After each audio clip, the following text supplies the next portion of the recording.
பல்லாவரத்தில் சுகாதாரமற்ற குடிநீரை குடித்து சிகிச்சை பெற்று வரும் நபர்களை தற்போது சுகாதாரத்துறை அமைச்சர் மா சுப்பிரமணியன் நேரில் சென்று நலம் விசாரித்து வருகிறார். கலந்த குடிநீர் குடித்து உடல்நலம் பாதிக்கப்பட்டோரை நேரில் சென்று அமைச்சர் மா சுப்பிரமணியன் ஆறுதல் கூறி வருகிறார்.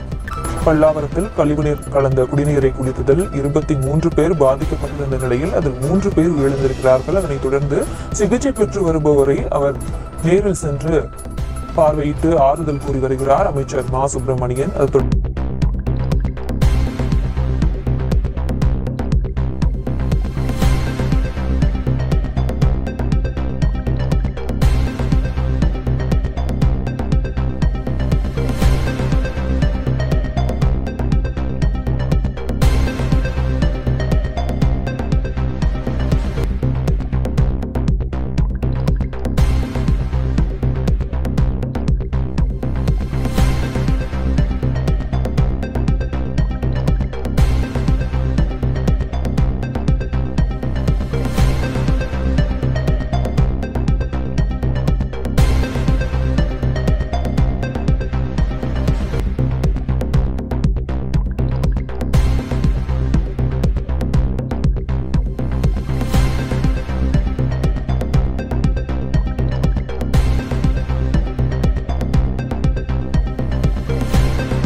செய்திகளை உடனுக்குடன் தெரிந்து கொள்ள விடியல் செய்திகள் ஆன்லைன் சேனலை சப்ஸ்கிரைப் செய்யவும்.